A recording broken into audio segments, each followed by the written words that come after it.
यस्यांके च विभाति भूधरसुता देवापगा मस्तके भाले बालविधुरगले च गरलं यस्योरसि व्यालराट् सोऽयं भूतिविभूषणः शूरवरः सर्वाधिपः सर्वदा सर्वः सर्वगतः शिवः शशिनिभिः श्रीशंकर पातु माम्।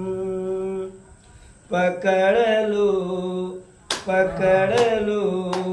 हाथ रघुराई नहीं तो डूब जाएंगे।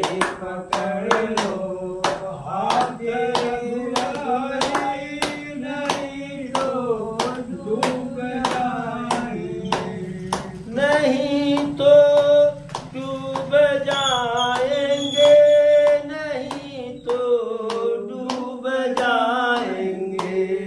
पकड़ लो हाथ रघुराई नहीं तो डूब जाएंगे। पकड़ लो हाथ रघुराई नहीं तो डूब जाएंगे। पकड़ लो हाथ रघुराई नहीं तो डूब जाएंगे। नहीं तो डूब जाएंगे, नहीं तो डूब जाएंगे। नहीं तो हाथ जाएंगे, नहीं तो डूब जाएंगे।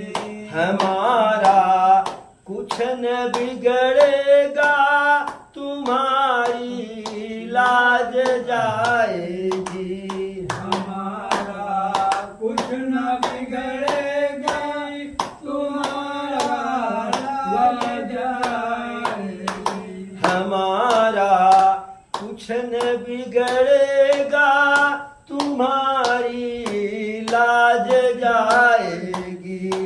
हमारा कुछ न बिगड़ेगा, तुम्हारा लग जाएगी।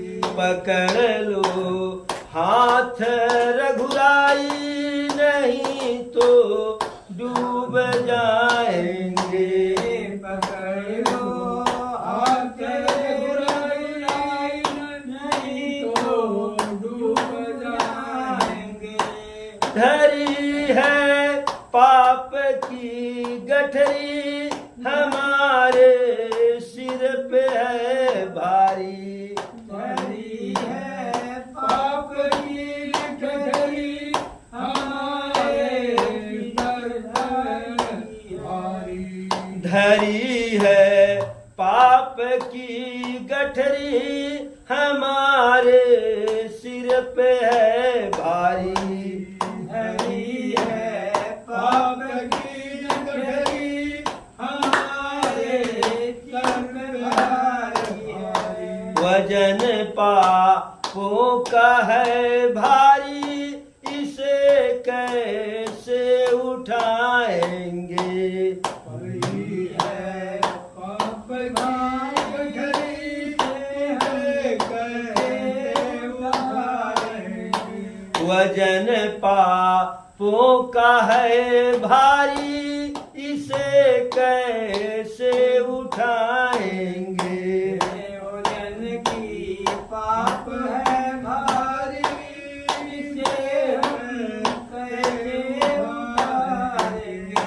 पकड़ लो हाथ रघुराई नहीं तो डूब जाएंगे। पकड़ लो हाथ रघुराई नहीं तो डूब जाएंगे। फंसी है भंवर में नैया, फंसी है भंवर में नैया। फंसी है भंवर में नैया। फंसी है भंवर में नैया। प्रभु अब डूब जाएगी।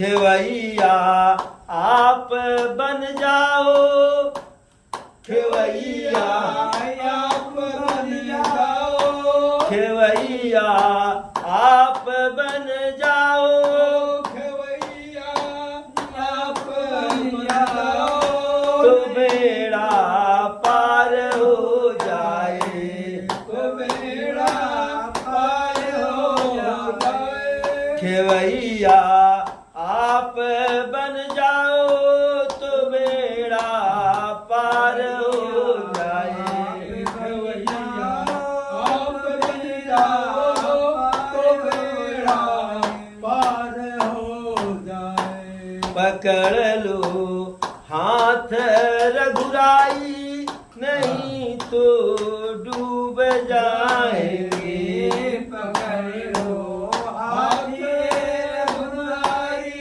नहीं तो डूब जाएंगे।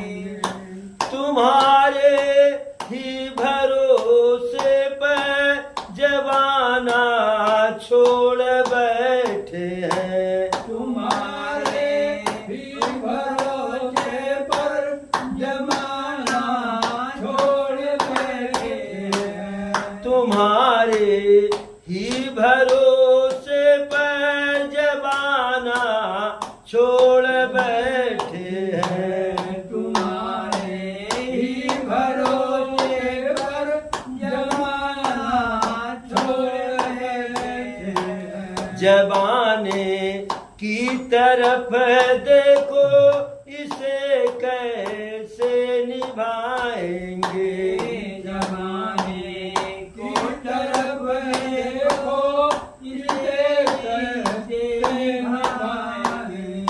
जबाने के तरफ देखो, इसे कैसे निभाएंगे, जमाने की तरफ देखो, इसे कैसे निभाएंगे। पकड़ लो हाथ रघुराई, नहीं तो डूब जाएंगे, पकड़ लो हाथ रघुराई, नहीं तो डूब जाएंगे। दर्द दिल की कहे किससे, सहारा ना कोई देगा, दर्द दिल की कहे किससे, सहारा ना कोई देगा,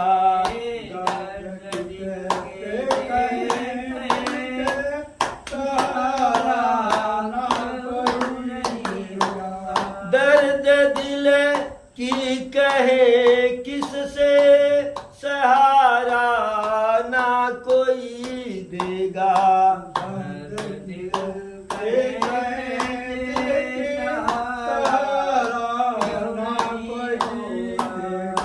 सुनोगे आप ही राघव, और किस को सुनाएंगे,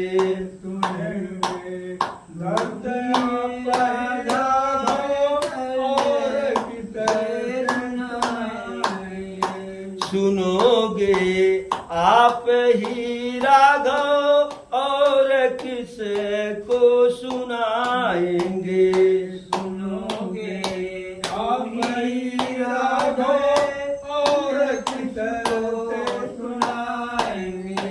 पकड़ लो हाथ रघुराई, नहीं तो डूब जाएंगे, पकड़ लो हाथ रघुराई, नहीं तो डूब जाएंगे। हमारा कुछ न बिगड़ेगा, तुम्हारी लाज जाएगी, हमारा कुछ न बिगड़ेगा, तुम्हारा लाज जाएगी।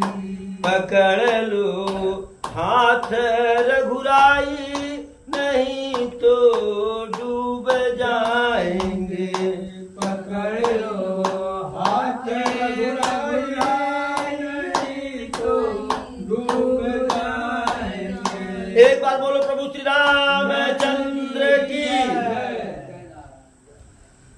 प्रपन्नताम यान गताभिषेकस्तस्तता न ममले वनवास दुखतः मुखाम्बुज श्री रघुनंदस्य मे सदास्तु सा मंजुल मंगल प्रदा नीलाम्बुज श्यामल कोमलांगम सीता समारोपितुवाम भागम पाणौ महासायक चारु चापम नमामि रामं रघुवंशनाथं नमामि रामं रघुवंशनाथं। प्रभु विवाह करके जनकपुरी से अयोध्यापुरी में आ गए। अब जनकपुरी में तो जो उत्सव का वातावरण था वह समाप्त हो गया। एक तो इतनी बढ़िया बाराती और बढ़िया बढ़िया सुंदर सुंदर 4 ठू दुल्हा, सुंदर समधी, और उन 4 दुल्हा में भी जो है, अरे आज अवध नगरिया निहाल सखिया हो निहाल सखिया कि चारों दुल्हा में बड़े का कमाल सखिया कि चारों दुल्हा में बड़े का कमाल सखिया। तो चारों दुल्हा बड़े सुंदर सुंदर थे, लेकिन उसमें चारों में बड़का कमाल सखिया,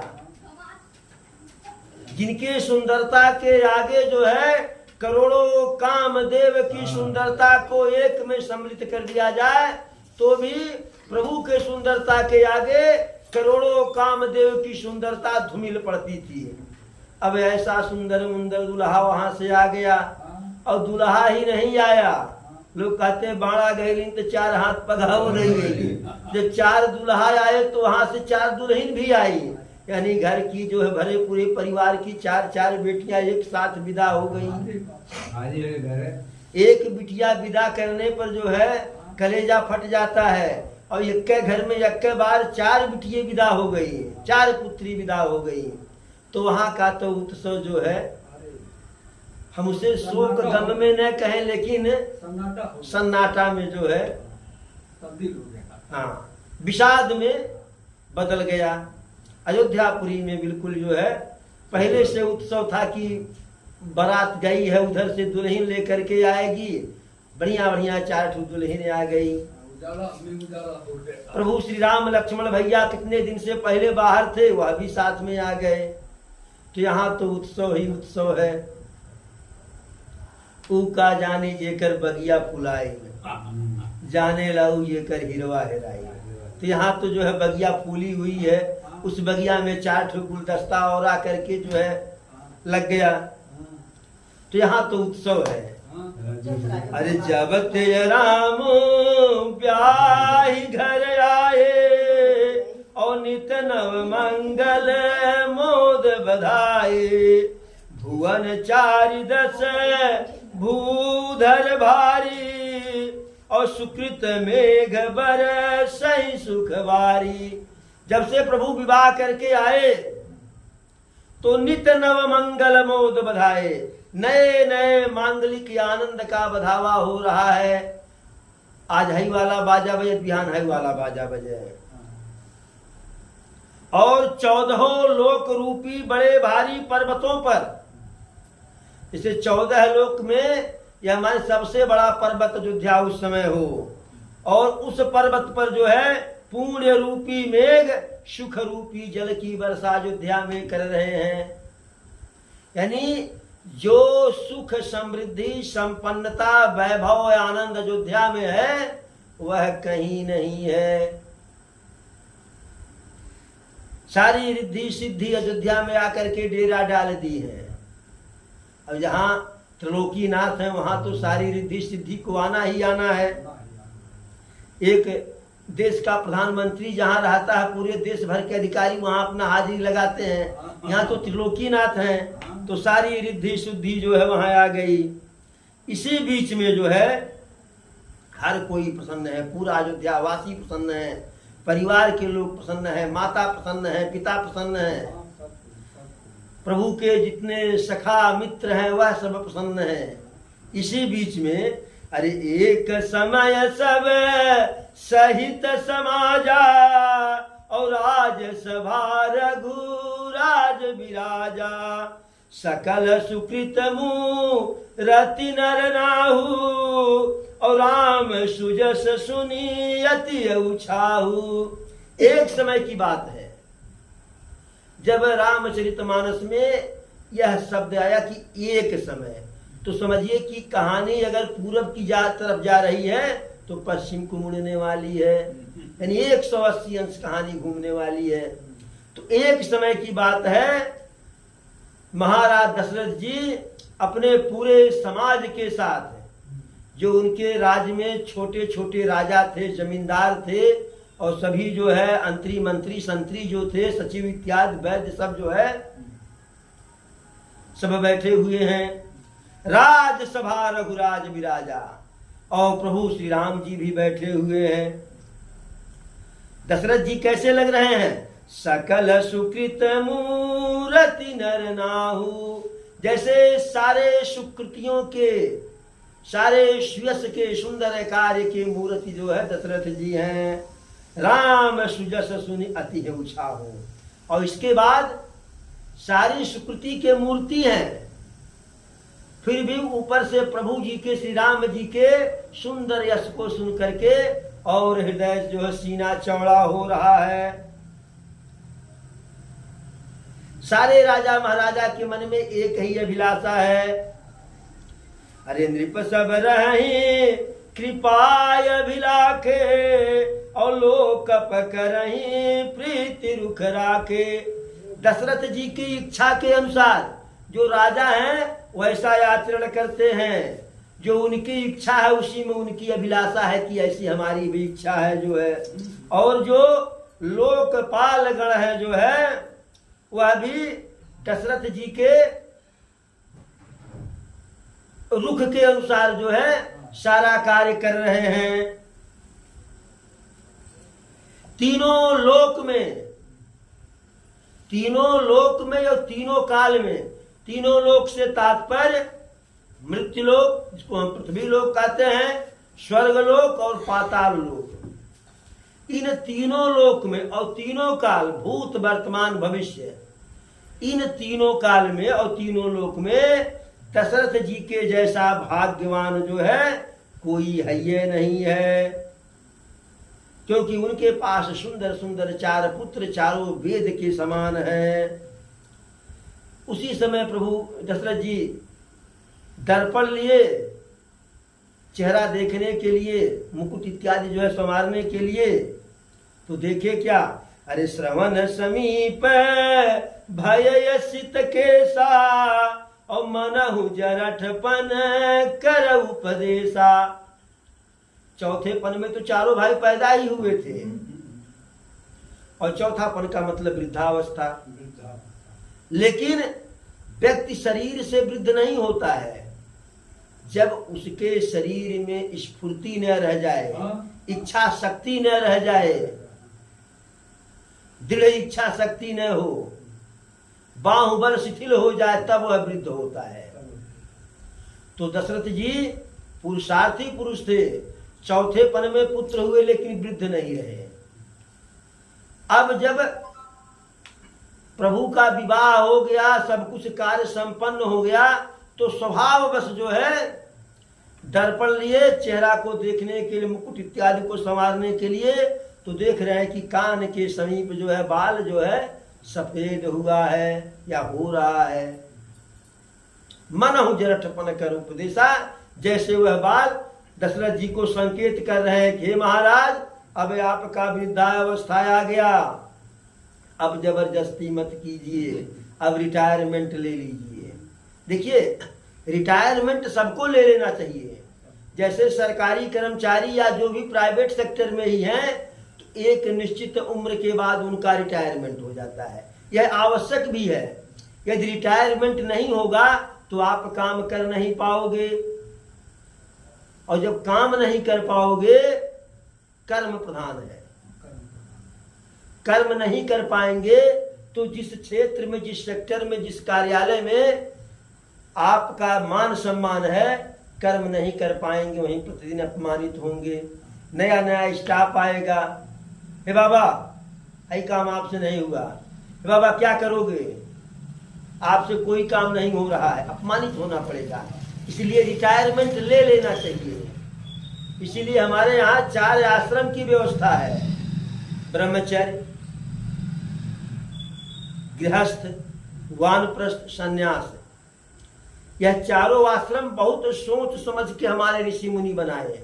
ब्रह्मचर्य में आप ब्रह्मचर्य व्रत का पालन करते हुए विद्या का अध्ययन कीजिए। गृहस्थ आश्रम में विवाह इत्यादि करके संतानोत्पत्ति करते हुए धनार्जन कीजिए। वानप्रस्थ में आप जप तप यज्ञ इत्यादि कीजिए, दान पुण्य कीजिए, तीर्थ व्रत कीजिए। और वृद्धाश्रम, संन्यास आश्रम, संन्यास आश्रम में जो है न आप शिक्षा ग्रहण कर पाएंगे, न संतानोत्पत्ति कर पाएंगे, न धनार्जन कर पाएंगे, न तीर्थ व्रत कर पाएंगे। जो अपने बाकी तीनों आश्रम में किए हैं उसी का स्मरण मात्र कर पाएंगे। इसीलिए उस आश्रम को कहा गया है संन्यास आश्रम। न आप वन में जाइए, घर पे ही सन्यासी की तरह से जीवन व्यतीत कीजिए। घर के नित्य के कार्यों में बार बार दखल मत दीजिए।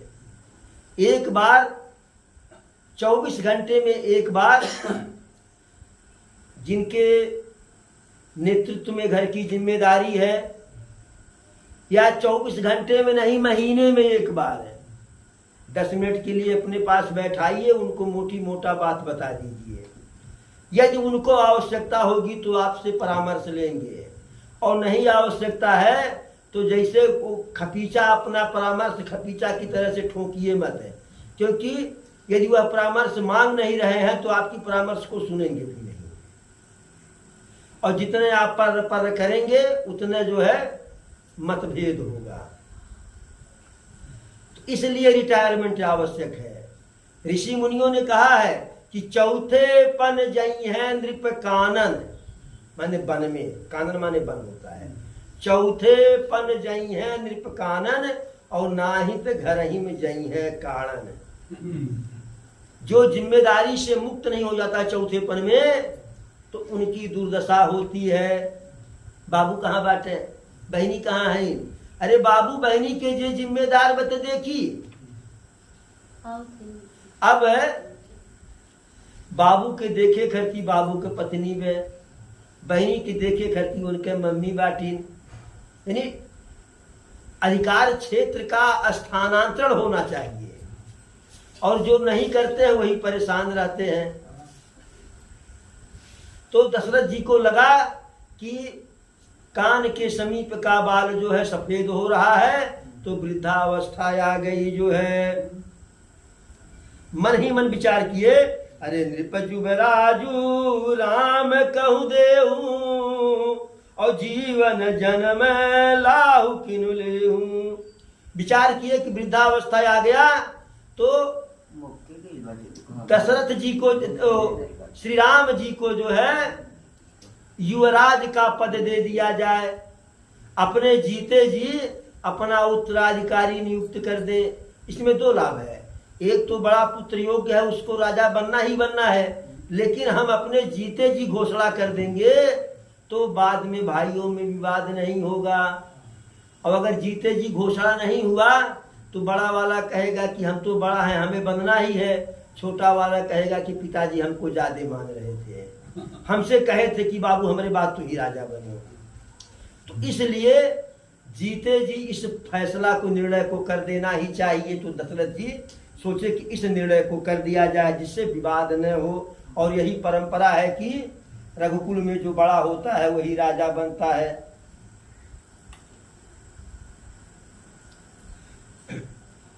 और सोचे कि ऐसा करके जीवन का जो उद्देश्य है, इसके बाद जीवन रहे या न रहे, कोई जो है, अरे यह विचार उरयानि नृप सुदिन सुअवसर पाय, यह विचार उरयानि नृप सुदिन सुअवसर पाय, प्रेम पुलकित मुदित मन गुरु है सुनायो जाय। जब यह विचार उस राज्यसभा में आए तो किसी से कुछ कहे नहीं, मन में मन की बात मन ही में बाहर नहीं निकाले, जबान पे नहीं आई, क्योंकि जबान पे आने से पहले गुरुदेव वशिष्ठ का अनुमोदन होना जरूरी था। तो जब अच्छा समय उनको लगा, शुभ मुहूर्त आया, अच्छा दिन आया, तो जा करके अपने मन की बात जो है वशिष्ठ जी से कह दिए जो है, और कहे हे गुरुदेव, मेरा राम सबके लायक है, हर कार्य के लायक है, हर प्रकार से योग्य है, और जितने सेवक हैं, सचिव हैं, सारे नगरवासी या जो हमारे राज्य में जो राजा हैं छोटे छोटे, या जो पड़ोसी राजा जिनसे हमारा मधुर संबंध है, या जिनसे हमारा शत्रुता वाला शत्रुपूर्ण संबंध है, या जिनसे न तो दोस्ती है न दुश्मनी है, हर कोई जो है, हर कोई के लिए राम प्रिय है। सबका प्रेम राम के प्रति वैसे है कि जैसे आपका राम के प्रति प्रेम है। और सारे ब्राह्मण, सारे विप्र परिवार, आपका भी जो है हर कोई उनसे उतने प्रेम करता है। और मेरा विचार है कि मोहि समय हुअनु भवउ न दूजे, और सब पायऊ रज पावन पूजे, जे गुरु चरण रेणु सिर धरही, और ते जनु सकल विभव बस करही। यानी आपकी कृपा से सब कुछ मेरे पास है, चारों पदार्थ है, एक ही मन में अभिलाषा है, यदि आपकी कृपा हो तो वह भी पूरी हो जाए। देखिए, सम्मान देने की बात होती है। राज दशरथ जी का बेटवा उनका, राजा उनको बनाना है, गुरु जी से क्या मतलब है? आज कोई का सम्मान देता है? अरे आज लोग तो तिथि मुहूर्त सब तय कर लेते हैं, तब अपने जो है उपरेहित से कहते हैं बहुत फला दिन का ही काम में समय निकाल किया जाए। और कहा आप जो कहेंगे वही होगा, बड़ा अंतर हो गया है। तो जब देखे कि गुरुदेव भी प्रसन्न है, तब कहे मुनि प्रसन्न लखि सहज स्नेहु, कहु नरेश रजाय सुदेहु। जब देखे कि वशिष्ठ जी प्रसन्न है, तो कहे कि हम अपने पुत्र जो कहे कि जो कि जब उनको समझ लिए कि मैंने प्रसन्न है, तो कहे कि आप जो कहना चाह रहे हैं वह कहिए जो है। और हे राजन, आपका तो जो है राजन राउर नाम जस सब अभिमत दातार, फल अनुगामी महिप मन अभिलाष तुम्हार। यानी तुम्हारा नाम ही जो है रिद्धि सिद्ध करने वाला है, मनोकामना को पूर्ण करने वाला है। जब गुरुदेव भी बड़ाई कर दिए, तब कहे कि अब अपनी बात रख दे नीचे। दशरथ जी कहे, अरे नाथ राम करी यहू जुबराजू, और कहिए कृपा करी करिए समाजू। मैं राम को राजा बनाना चाह रहा हूं, यदि आपकी कृपा हो तो सारा समाज चाह रहा है। अपने जीते जी मोहि अछत यही हो छाहू, लही लोग सब लोचन राहु। जीते जी यह उत्सव संपन्न हो जाए, और मेरे साथ साथ सभी लोग यह उत्सव देख ले, सबका नेत्र जो है धन्य हो जाए जो है। आपकी कृपा से सब कुछ निर्वाह हो गया, सब बढ़िया भी बढ़िया हुआ, यही एक मन में लालसा है। उसके बाद चाहे प्राण रहे या न रहे, इसकी कोई चिंता नहीं है, बस राम को युवराज बना दूं, जिससे प्राण त्यागने के त्यागते समय जो है, प्राणांत के समय कोई पश्चाताप न हो जो है। दशरथ जी के बात को सुनकर के वशिष्ठ जी भी मन ही मन जो है प्रसन्न हो गए। कहे कि सुन रिप जासु विमुख पछिताही, और जासु भजन बिनु जरनी न जाही। भयउ तुम्हारे तनय सोई स्वामी और राम पुनीत प्रेम अनुगामी। वशिष्ठ जी कहे, हे राजन, जिनके विमुख होकर लोग पछताते हैं और जिनके भजन किए बिना हृदय का मन का जो है जलन नहीं मिटता है, मन साफ नहीं होता है, वही राम जो है त्रिलोकीनाथ तुम्हारा पुत्र बन, आपका पुत्र बन करके आए हैं। और विलंब मत कीजिए, आप विलंब मत की, जितने जल्दी हो सके उतने जल्दी वही शुभ मुहूर्त होगा, वही शुभ दिन होगा, वही शुभ घड़ी होगा कि जब राम का राज्याभिषेक किया जाए।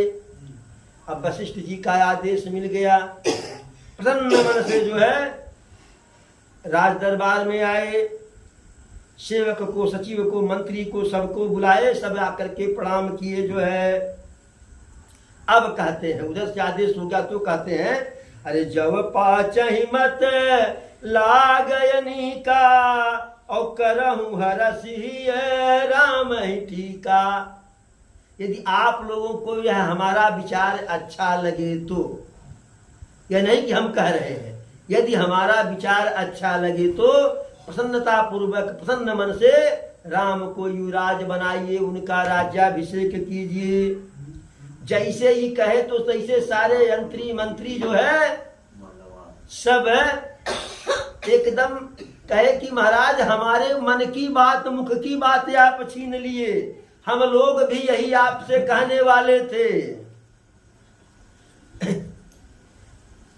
अरे जग मंगल भल काज विचारा और बेगिय नाथ नलाई बारा। नृपहि मोद सुनी सचिव सुभाषा और बढ़त बौड़ जनु लय सुखासा। आपने जगत का मंगल करने वाला काम सोच लिया है, हे नाथ इसमें शीघ्रता कीजिए, विलंब मत कीजिए। तो मंत्रियों से, सचिवों से ऐसा सुन करके जो है, जैसे कहीं सहारा पा जाए तो कोई बेल ऊपर चढ़ जाता है, तो महाराज दशरथ का आनंद और बढ़ गया। इसी चक्कर में लोगों ने कहा विलंब न कीजिए, तो राज दरबार में से रनिवास में गए ही नहीं, वही आदेश दे दिए कि राम को कल राज्याभिषेक किया जाएगा, तैयारी करो। अगर घर गए होते तो सबसे पहले कैकेयी के भवन में गए होते तो विवाद नहीं होने पाता। रनिवास में गए ही नहीं, वहीं से तैयारी शुरू हो गई जो है।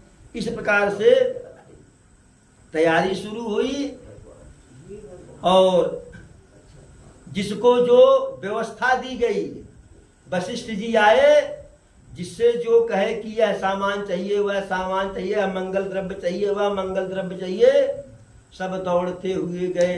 सारी व्यवस्था कंप्लीट हो गई जो है, सारी व्यवस्था कंप्लीट, पूरे नगर को दुल्हन की जैसे सजा दिया गया, बाजार लगाया गया बढ़िया बढ़िया जो है, बाजार में बढ़िया बढ़िया, बाहर से विदेश से जो है व्यापारी बुलाए गए, विदेश से सामान मंगाया गया, पूरे अयोध्या को 24 घंटे में ही सजा दिया गया। अब यह उत्सव का कार्यक्रम चल ही रहा था, इतने में जो है देवताओं के यहाँ खलबली मच गई।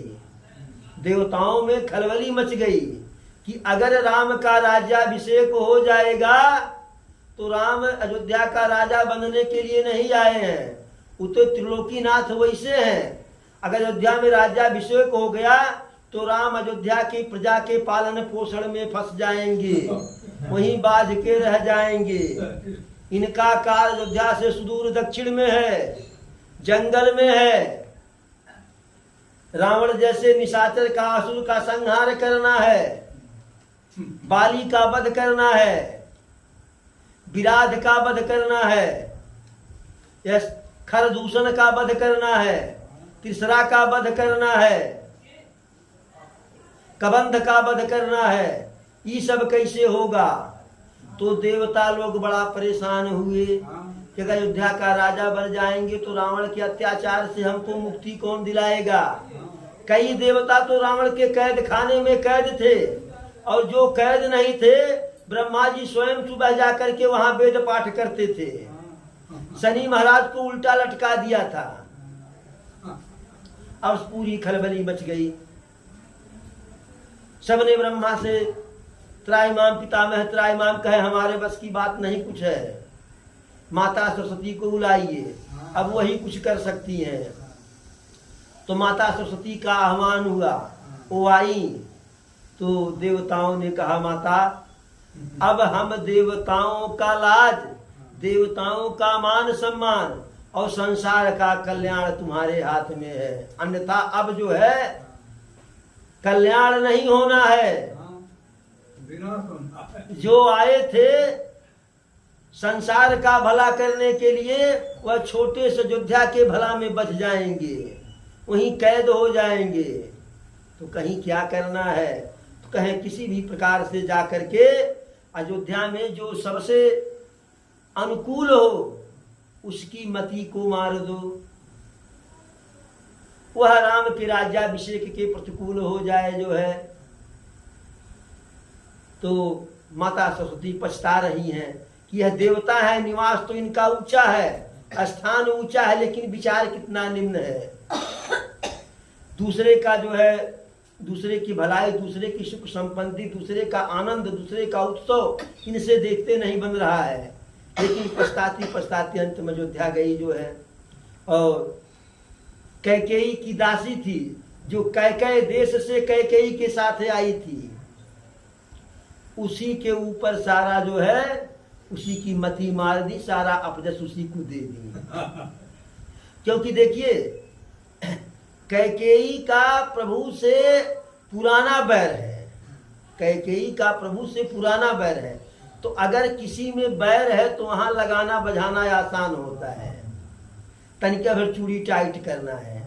और जहां बहुत मधुर संबंध है वहां लगाना बजाना बड़ा कठिन होता है। तो माता सरस्वती सोची कि दूसरे को भड़काना कठिन है, ये वैसे भड़की हुई है राम से, तो इसी को भड़का दिया जाए। तो सारा अजस की पिटारी उसके ऊपर ठेल दी जो है। तो आज की कथा को यही विराम किया जाए, और कल यह भी कथा इसकी भी होगी कि मंथरा का जो है, मंथरा का प्रभु श्री राम से कौन सा पुराने जन्म का, पहले जन्म का कौन सा बैर है, उसकी कथा होगी। राम के जो है वनागमन की कथा होगी, इत्यादि इत्यादि जो है। कैकेयी के कुपभवन जाने की कथा होगी, दशरथ जी मनाने जाएंगे। कोई पुरुष कितना पराक्रमी हो, कोई पुरुष कितना पराक्रमी हो, लेकिन स्त्री के आगे कैसे गिड़गिड़ाता है, इसकी कथा कही जाएगी। तो एक बार बोलो प्रभु श्री रामचंद्र की, पवन सुत हनुमान की, चारों भैयन की, चारों मैयन की, अपने अपने गुरु गोविंद की, अपने अपने माता पिता की, धर्म की, धर्म की, अधर्म का, अधर्म का, प्राणियों में विश्व का, विश्व का, विश्व का। हर हर महादेव।